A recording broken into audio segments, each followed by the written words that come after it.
गोवा में अभी अभी रेवेन्यू सरप्लस बजट जो है वो अनाउंस हुआ है। इंडिया एनर्जी वीक होस्ट हुआ है और गोवा भारत की पॉपुलर टूरिस्ट डेस्टिनेशन है। इन सभी विषयों पे बात करने के लिए हमारे साथ हैं गोवा के चीफ मिनिस्टर प्रमोद सावंत जी। बहुत बहुत धन्यवाद आपके समय के लिए। और सबसे पहले तो हम आपसे ये जानना चाहेंगे कि रेवेन्यू सरप्लस जो है बजट अनाउंस हुआ है, इसमें कोई नए टैक्सेस जो है नहीं अनाउंस हुए, तो व्यूअर्स के लिए आप क्या हाइलाइट्स जो है शेयर करना चाहेंगे इस बजट से? सबसे पहले इस बजट में जो खास करके हमने आ, इस बजट के अंतर्गत पेश करते हुए रेवेन्यू सरप्लस बजट हमने लोगों के सामने रखा है। कौन सा भी टैक्सेस इसके ऊपर हायर अप नहीं किया है। This is an additionally to date it is an gender budget हमने इस बार सिलेक्ट किया है। माननीय मोदी जी हर वक्त वुमेन लेड गवर्नेंस की बात करते हैं, इसलिए हमने जेंडर बजट इस बार दिया है। अप्रॉक्सीमेटली फ्रॉम द 14 डिपार्टमेंट्स में 30% of the budget we are spending on the women development और वुमेन के बाकी सभी प्रोग्राम्स के लिए हम स्पेंड कर रहे हैं। और मिड टर्म फिस्कल प्लान ये भी बजट में हमने हाईलाइट किया है। खास करके इस बजट में बाकी infrastructure development on industry, tourism, IT and employment, इसके लिए इंफ्रास्ट्रक्चर के ऊपर ज़्यादा भर रहेगा। और माननीय मोदी जी के अंतर्गत नारी शक्ति, युवा शक्ति, गरीब कल्याण और किसान शक्ति, इस चारों कंपोनेंट के ऊपर आधारित ये बजट हमने लोगों के सामने रखा है।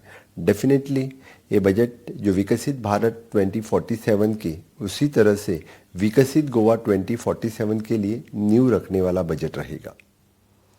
जी बिल्कुल। और sir congratulations, India energy week जो है गोवा ने होस्ट किया है और प्रधानमंत्री मोदी ने भी कहा कि गोवा जो है वो परफेक्ट डेस्टिनेशन है इसके लिए। और ये जो है, आपको क्या लगता है कि गोवा जो है अब इस चेंज को, इस परिवर्तन को कैसे लीड कर सकते हैं और बाकी स्टेट्स के लिए कैसे एक एग्जाम्पल सेट कर सकते हैं ग्रीन एनर्जी ट्रांजिशन के लिए?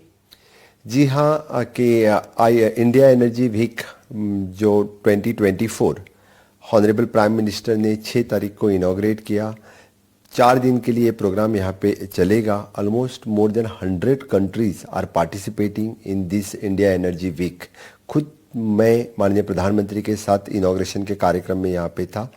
जिस तरह से कि कार्बन इमिशन जीरो की बात चल रही है, 2070 तक कार्बन इमिशन जीरो करने की बात माननीय मोदी जी ने कही है, उसी अंतर्गत हम जो रिन्यूएबल एनर्जी में जो काम यानी बाकी पूरे देश भर में कर रहा है, उससे गोवा थोड़ा आगे ही है। 100%, चाहे वो सोलर एनर्जी हो, चाहे वो विंड एनर्जी हो, चाहे वो रिन्यूएबल एनर्जी में या आप इलेक्ट्रिकल ईवी चार्जिंग व्हीकल्स हो, इस सभी सेक्टर में we are giving the for the EV charging sector में 25% ऑफ द सब्सिडी और बाकी सोलर से लेके विंड एनर्जी तक सभी के लिए सब्सिडीज हमने अनाउंस कर दी है। और हमने separately the GEDA which is the company of the government of Goa which working for the solar energy purpose, for the renewable energy purpose. Goa अब और क्या कदम लेगा टूरिज्म को और भी बूस्ट करने के लिए और एनहांस करने के लिए? अब एक तरह से काफी लोगों का ये मानना है कि देखिए डायरेक्ट टक्कर आ गई है लक्षद्वीप से। गोवा हमेशा के लिए सन, सैंड और सी इसके लिए जाना जाता था। हम इस सन, सैंड और सी के साथ स्पिरिचुअल टूरिज्म ऐड कर रहे हैं, वेलनेस टूरिज्म ऐड कर रहे हैं। और जो रिक्वायरमेंट इस इंफ्रास्ट्रक्चर चाहिए, चाहे वो स्पिरिचुअल टूरिज्म के लिए हो, चाहे वो वेलनेस टूरिज्म के लिए, इसका infrastructure with the help of the double engine सरकार हम रेडी कर चुके हैं, रेडी कर रहे हैं। और इवन दो we are asking for the private players to invest in the state on the PPP basis। इसमें बहुत सारे लोग, चाहे वो वेलनेस में हो या स्पिरिचुअल टूरिज्म में, बहुत सारे लोग यहाँ पे इन्वेस्ट कर रहे हैं। तो डेफिनेटली गोवा राज्य हमेशा के लिए टूरिज्म, देश का टूरिज्म कैपिटल स्टेट रहेगी। जी बिल्कुल। और अब हमने रिपोर्ट्स के अनुसार ये देखा है कि देखिए रीजेनरेटिव टूरिज्म पर काफी फोकस रहेगा आने वाले समय में। तो हमारे दर्शकों के लिए आप इसको डीकोड करेंगे कि रीजेनरेटिव टूरिज्म क्या होता है और ये कैसे इंप्लीमेंट होगा? स्पिरिचुअल और वेलनेस टूरिज्म की जब हम बात करते हैं तो it is N regenerative tourism. इसीलिए बोल रहे हैं कि फिर से एक बार हम जब स्पिरिचुअलिटी हो या चाहे वो वेलनेस टूरिज्म हो, तो लोगों को यहाँ आने के बाद यानी वेलनेस के टूरिज्म के थ्रू या स्पिरिचुअल के टूरिज्म के थ्रू एक अच्छा फील हो जाए, पॉजिटिव फील आ जाए, उनमें बदल दिखलाए, वही एक रीजुविनेटिव की बात हम करते हैं। जी बिल्कुल। और इंफ्रास्ट्रक्चर जो है एक की फोकस एरिया रहा है गोवा में, हमने देखा है पिछले कुछ सालों में जब से आपकी सरकार आई है। तो ये जो है काफी लोग ये जानना चाहते हैं अब आने वाले समय में इंफ्रास्ट्रक्चर का क्या फोकस रहेगा। लास्ट 10 साल में जो डबल इंजन की सरकार के कारण में more than 30,000 crore of rupees for the infrastructure development के लिए हमने स्पेंड किया है।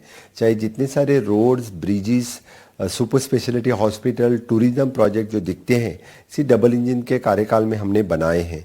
तो आगे जो हम टूरिज्म के इंफ्रास्ट्रक्चर के साथ साथ आईटी सेक्टर में भी इंफ्रास्ट्रक्चर बढ़ा रहे हैं। तो through the Bharat net, the connectivity, हम हर घर फाइबर की बात कर रहे हैं। और इंटरलैंड टूरिज्म की जो बात करें तो इंटरलैंड टूरिज्म के लिए जो इंफ्रास्ट्रक्चर चाहिए वो भी हम डेवलप कर रहे हैं। तो डेफिनेटली लोग सन, सैंड, सी से आगे इंटरलैंड जाना भी प्रीफर करेंगे। तो आगे गोवा के जो रूरल एरियाज हैं वहाँ पे इंटरलैंड टूरिज्म का ज़्यादा इंफ्रास्ट्रक्चर हम अभी क्रिएट करना सोच रहे हैं। जी बिल्कुल। और इसी को लेकर काफी लोगों का ये भी सवाल है, देखिए कि सरकार ने वादा किया था कि माइनिंग जो है गोवा में फिर से शुरू होगी, लेकिन इसके दो इश्यूज हैं, एक एनवायरमेंट कंसर्न्स हैं और एक ये वादे का कंसर्न है। तो इस पर आपका क्या विचार है? पहली जो बात है कि माइनिंग स्टार्ट करना, जी हाँ 100% हम माइनिंग स्टार्ट कर रहे हैं। ऑलरेडी 9 ब्लॉक ऑक्शन कर चुके हैं। 5 ब्लॉक जो माइनिंग लीज होल्डर्स उन्होंने लिया है।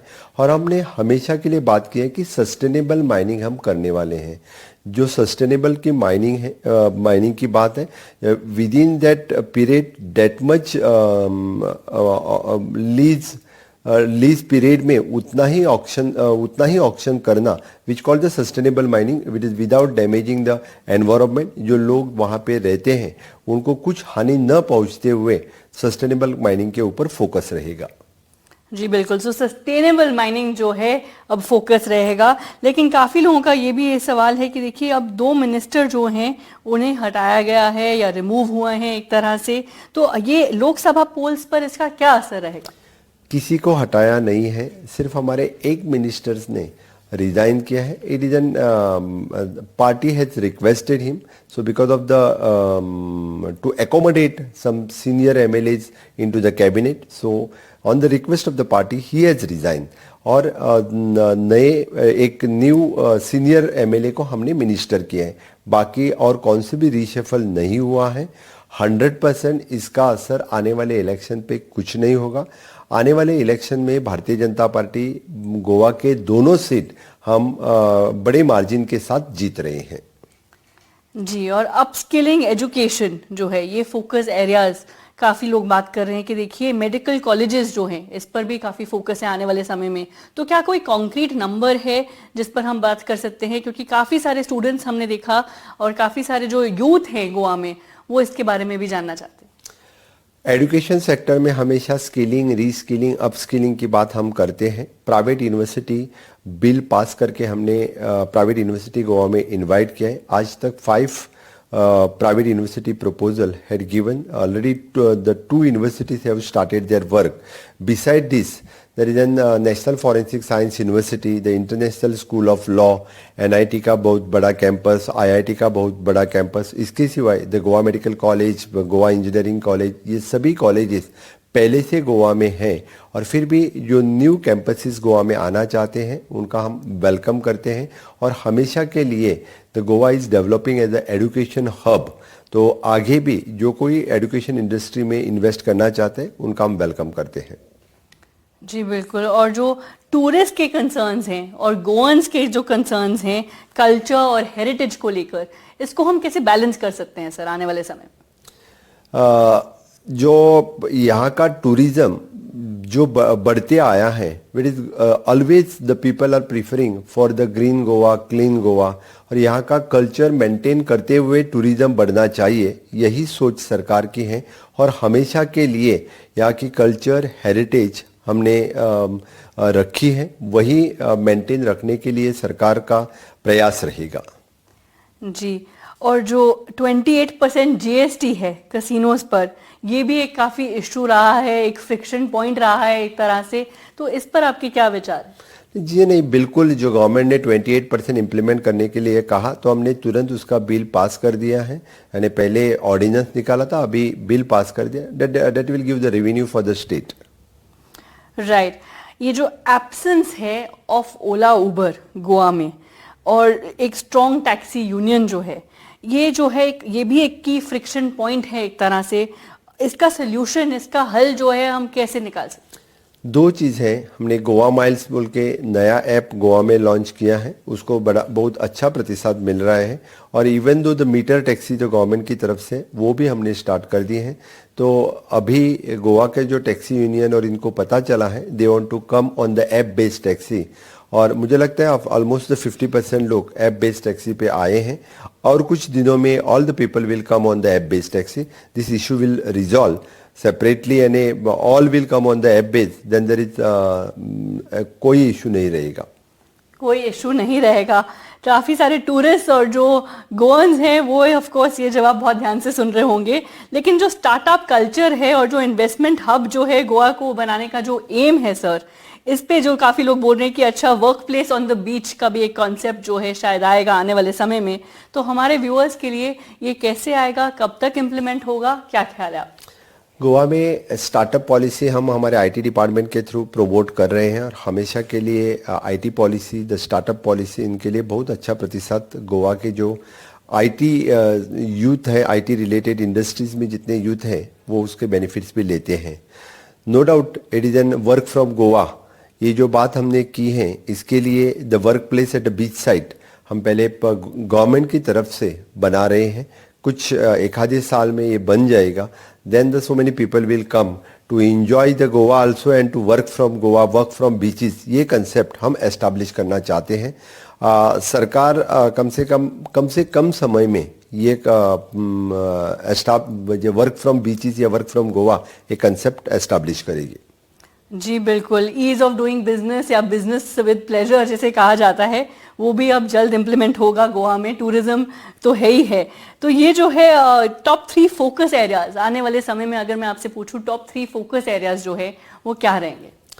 आने वाले समय में investment in the IT sector, investment in the green industry sector and investment in the tourism sector, इसके लिए हमारा फोकस रहेगा। और even though for that purpose it is an ease of doing the business, यही बात हम आगे लेके जा रहे हैं। रिसेंटली हमने इन्वेस्ट समिट जो लिया और उसी के साथ साथ हमने we are inviting for the tourism, IT and green industries so many people, even though in the renewable energy sector में हम लोगों को इन्वेस्ट कर रहे हैं। तो जो ease of doing the business, उनके लिए जो जो कुछ मदद चाहिए with the single window clearance we are ready to give. जी बिल्कुल। और आखिर में एक जो बात काफी ट्रेंड हो रही है वो ये है कि गोभी मंचूरियन का जो इशू है वो एक तरह से स्टर हो गया है, क्योंकि काउंसिल ने वेंडर्स को जो है बैन कर दिया है इस डिश से, और इस डिश पर जो है एक तरह से एक बैन लगा दिया है। तो ये जो पूरा इशू एरप्ट हुआ है और जो रिसेंटली ट्रेंड हो रहा है, इस पर आपका क्या ख्याल है? This is not a state wise ban as such. किसी टेम्पल एरिया में जब जत्रा चल रही थी तो उन्होंने खुद जो with in the temple premises में उनको नहीं चाहिए था, क्योंकि वो क्लीनिनेस हाइजीन नहीं मेंटेन कर रहे थे, इसीलिए उन्होंने बंद किया था। ऐसा कुछ स्टेट वाइड बंद किया ऐसा कुछ नहीं है। बाकी जहाँ पे रेस्टोरेंट 5 स्टार यहाँ पे सब कुछ वहीं पे चलता है। That is they are maintaining their hygiene and all this thing. That is not a state wide ban. It is not a state wide ban, but जो लोग घर बैठे ये जानना चाहते हैं कि क्या आप गोभी मंचूरियन खाते हैं सर, तो उनको आप क्या कहेंगे? जी हाँ बिल्कुल, यानी एवरीवन कैन एंजॉय द गोभी मंचूरियन। जहाँ पे हाइजीनिक फूड मिलता है हमेशा के लिए हाइजीनिक फूड खाए, इसके लिए कोई किसी को बैन नहीं करेगा। जी बिल्कुल, बहुत बहुत धन्यवाद हमारे साथ सारे ही विषय में जो है बात करने के लिए, चाहे वो बजट हो, टूरिज्म हो या फिर इंडिया एनर्जी वीक हो, ग्रीन एनर्जी ट्रांजिशन हो। तो ये जो है सारे ही टॉपिक्स जो देखिए हमने एड्रेस कर लिए हैं। गोवा का फ्यूचर जो है और जो नियर टर्म प्लान्स हैं वो क्या हैं और वो कैसे इम्प्लीमेंट होंगे। कैमरा पर्सन आजम सिद्दीकी के साथ गोवा में साक्षी बजाज, एनडीटीवी के लिए।